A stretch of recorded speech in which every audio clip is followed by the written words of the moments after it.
Hey y'all, today we are dehydrating some eggs.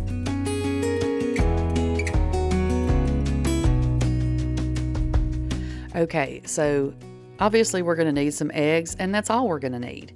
And a dehydrator, of course.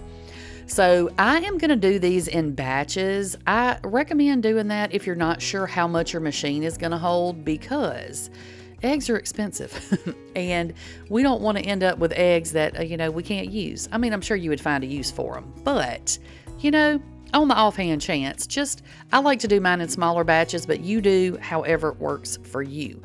And I decided to try this. I've been on the fence about it for a little bit because there's a lot of controversy behind dehydrating eggs. I watched a lot of videos. I looked up a lot of articles. I read a lot of things because I'm also weird about stuff like that. Like, I don't want to end up making something and it not being, shelf stable and everybody in my house getting sick. So, to segue from that for a second, I started out cracking these in a bowl thinking I was just going to whip them up with a fork like I normally do when I scramble eggs. But then I decided that I was going to put these in the blender cup and blend them to where they'll be smooth, so I don't end up with like stringy parts of egg white and all that stuff. Not that it matters overly much, because we're going to blend it all down and into a powder anyway, but I just thought this would be easier. So I'm just going to mix the eggs up just to blend them together good. Try not to over blend them though, because you don't want to introduce a whole lot of air and foam in here, because if you do, it's going to take up a lot more space on your dehydrator tray, okay? So I am using these silicone dehydrator liners. I love these things. I got them off of Amazon. I will link them down in the description box for y'all. They're pretty cheap, honestly. But they're perfect for stuff like this. So make sure that you put your dehydrator tray on your machine first, because you don't want to have to pour this in here and then try to transfer this liquid. So if you have the kind that slides in, just get it as close as you can. And if you have one of these that stacks, go ahead and stack them as you add the stuff to them, so you don't have to do a lot of transferring, okay? So I did fluff these up a little bit too much and ended up with a little bit of extra egg. I was afraid I was gonna, overfill my tray, so I stopped right there. And I'm just gonna add, so I added 5 eggs the first time. So this time I'm just gonna add 4 eggs to my blender cup, because I still have a little bit of egg in there. And then that's what I'm gonna do on my second tray. Now, I'm not doing a whole lot of these eggs today, because these are obviously store-bought eggs. And my dad and my sister both have chickens, one of my sisters, and they get tons and tons of eggs. And I'm due to make a visit and pick me up some fresh eggs. So I want to dehydrate my fresh eggs, but just for the purposes of this video, I'm using store-bought eggs just so I can show y'all the process and talk y'all through my rationale, okay? And as usual, down in the description box, I will link a printable recipe for y'all. Not that you need a lot of a recipe for this necessarily, but there's a lot of ins and outs, how to rehydrate, how to use them when you cook, and all that information that I wanted to make sure that y'all had, okay? So a lot of people ask me where I got my dehydrator from. It is a cheap dehydrator. I think the brand is Chefman, and I got it at Ollie's. If you don't know, Ollie's is a discount store. So that's where I got mine. I got a small, inexpensive one because I wasn't sure when I started dehydrating if this was going to be something that I wanted to do, and I didn't want to spend a lot of money on a machine I wasn't going to use.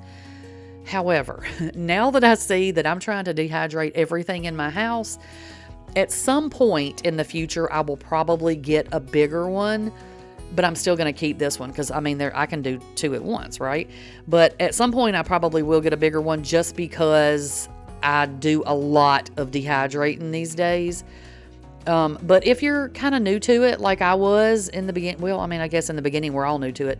But if you're kind of new to it, you're not really sure if this is something you're going to want to do a lot of, then don't go out and spend a ton of money, thousands of dollars or even hundreds of dollars on a machine you're not sure if you're going to use.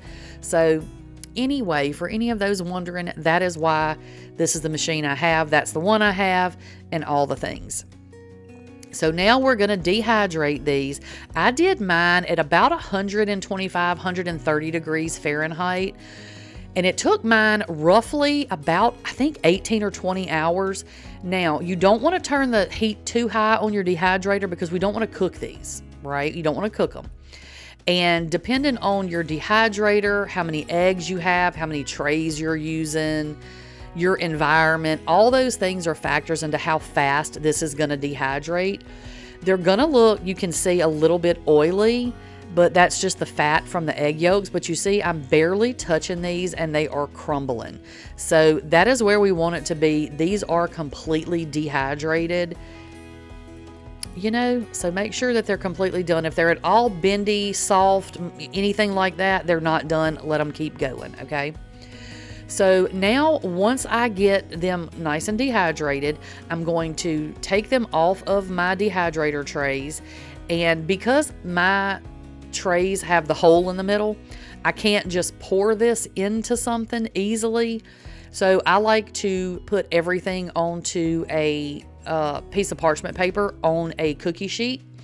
And that way,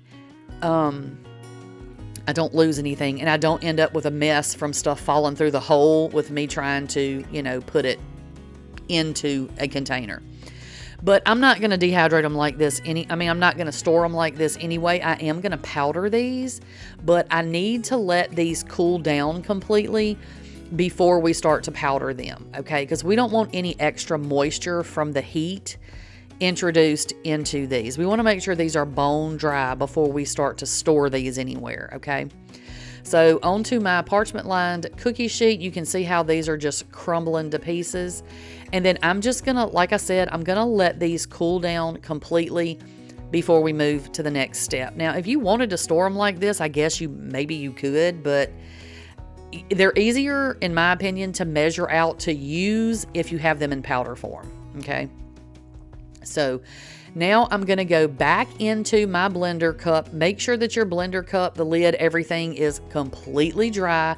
So I washed mine immediately after using it yesterday or the day before I did this with the eggs.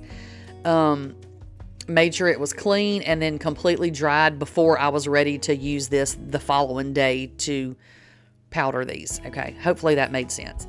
So now I'm just going to put my lid on. And because the blades heat up as you are blending things in one of these blenders, which I found this tip on the Purposeful Pantry, Darcy, had said to pulse it a few times. And then once you've pulsed it a couple of times, then, you know, run your blender. And then, you know, that way you don't end up, it breaks down more evenly and it doesn't get as hot if you're not just like constantly running those blades. Hopefully that makes sense. So anyway, I'm just going to powder these up. If you just have a tiny bit of egg, you could use a spice grinder or like a coffee bean grinder. I wouldn't use one that you actually use for coffee though, because you don't want it to taste like coffee. But yeah. If you have a small amount, you can do that. If you have a really big amount, then you can use a bigger high speed. If you got like a powerful big blender and you did a whole lot of eggs, then you can do that. Or you can just do it in batches in one of these little small cups. So my blender cup has measurements on the side, so I knew roughly what size jar I was going to need. So this is a little 8-ounce jar. And I am just pouring my stuff into a strainer. And I have the Canon funnel, the jar funnel, on my jar just to catch some of the egg. See how it's kind of building up on the side. And I've spilled a little bit, but you know, it wouldn't be one of my videos if something didn't get spilled. But this is just the easiest way that I found to do it. And I'm not going to leave it in the jar right now. We're going to do another step. But I didn't want to dirty up a bowl and then have to get a jar out later. So I thought I'll use the same jar that I'm going to use to store it in. So I'm just going around and making sure I've got all the fine pieces out. And those are bigger pieces that wouldn't go through the strainer. So I ran those real quick through my spice grinder and then added those to the jar. So that is how much it makes. So we ended up with, what do we have, 9 eggs? So about 10 eggs probably will fit into one of these little 8-ounce jars. So now I am putting these back into my dehydrator. Okay, this is another controversial thing. My dehydrator, I don't have issues the way the airflow is in this one. It does not blow powder all over my dehydrator.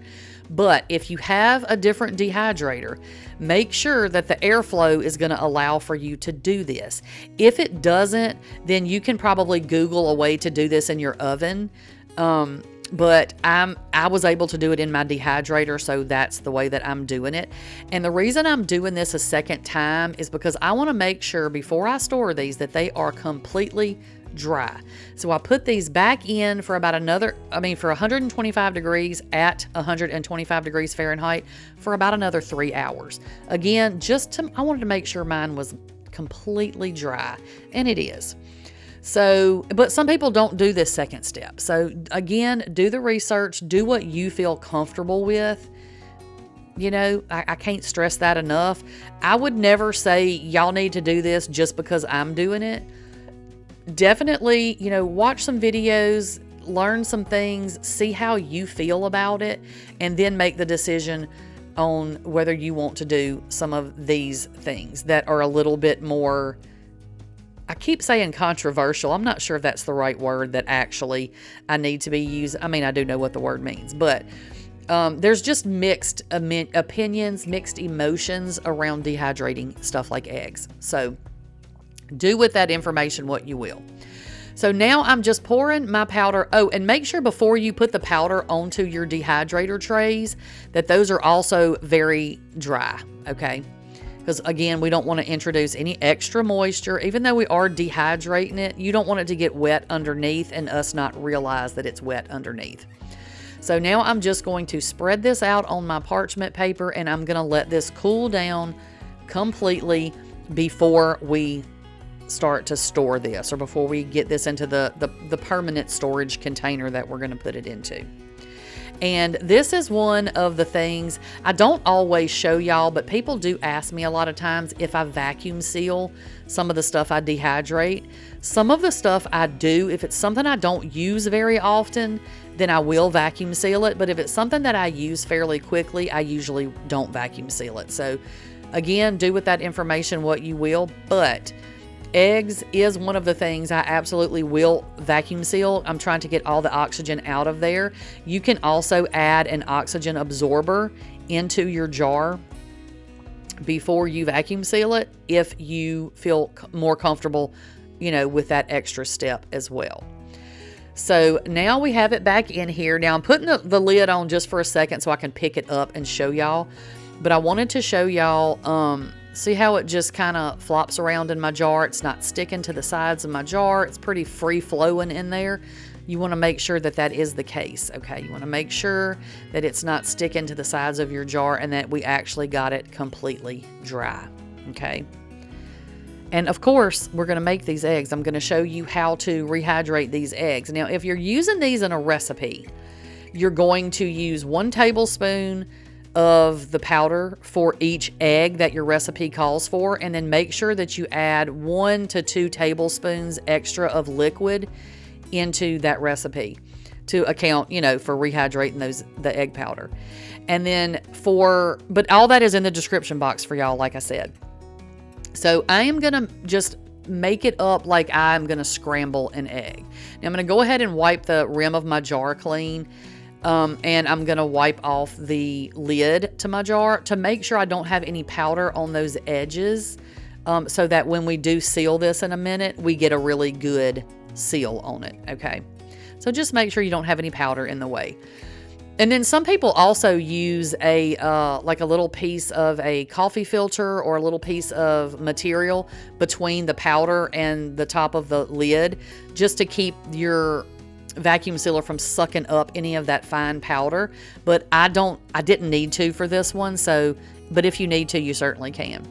So I added 1 tablespoon of the egg powder to my bowl, and then I added in 1.5 tablespoons of hot water. And this is just hot water out of my faucet, so It doesn't have to be like boiling water or anything. I mean, you can use boiling water. It'll go a little faster, but just hot water out of the faucet's what I'm using. Now, you see how the sides have kind of the grainy, like little pieces of the powder on the side? I get a little silicone spoon. This is my little silicone baby spoon. And I just scrape that down because I don't want these to end up grainy when we cook them. And that was another thing that people said, that they don't like to use dehydrated eggs for like scrambled eggs and stuff because the texture is grainy and weird. This was not at all grainy or weird. I'm going to cook them for y'all. You're going to see. So you're going to let that rehydrate for about 5 or 10 minutes. You know, just to get it going. So this is the vacuum sealer that I have for my jar. It does regular and wide mouth jars. I'll link it down below for y'all if you're looking for one. I let mine go for about 30 seconds and then it's completely sealed. So just make sure that your seal is good, you know, kind of pick it up, kind of push on it a little bit, make sure it's good to go. And then I dump mine upside down. Probably should have done that over a bowl on the offhand chance it didn't seal, but here we are.